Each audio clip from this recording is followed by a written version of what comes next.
Good day mga dong. For today's video, kung nakadumdum mo aning last na ko nga post. Good morning. So wala na sa schedule 3 times. Kapat na eh. Ay, kapat na rin akong balik-balik diri. Wala gyapon. Wala schedule, wala surgeon. So, antay may mo. Di na to masala kay wala man gyud. Og karong adlaw sa wala gyud nato damha nga natawagan ta para sa atong surgery sa atong bukol sa ulo. Salamat kay Rene na si Malua. Salamat.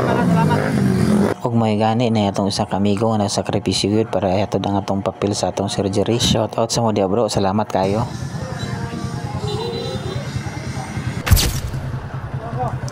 Salamat. Og kay traffic man kaayo, mao na kahuna-huna ta nga magpahatod na lang ta sa motor. Kay mas maayo nang kitay mauna sa doktor nga maghulat kaysa ang doktor maghulat sa ato nga maulaw gyud kayo ta.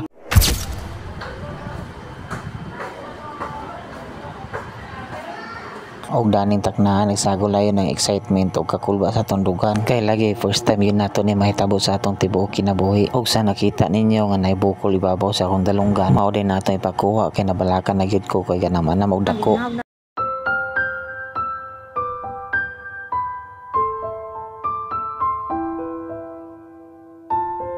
Ubanay ko ninyo kay mao gyud ni ang nahitabo.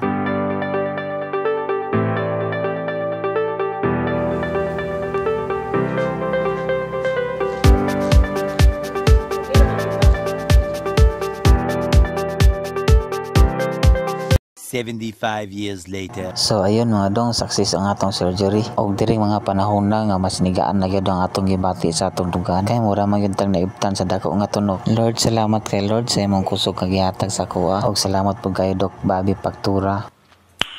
Nice. Og sa akong misis nga super supportive jud kay sa kuha. Salamat kay Love kay bisan sa pag-opera nara gyud ka naglantaw og wala gyud ka mobiya. Og dani makita gyud ninyo kung unsa kalipay si Dodong. Sa mga tawo nga nagtabang sa kuha, salamat gyud kayo. Ginoo ra gyud ang mobalo sa inyo ang kamaayo. Kung naabot ka ni nga video, please like and follow and share mga dong. Kumbate dong. Now I'm shaking, drinking all this coffee. These last few weeks have been exhausting.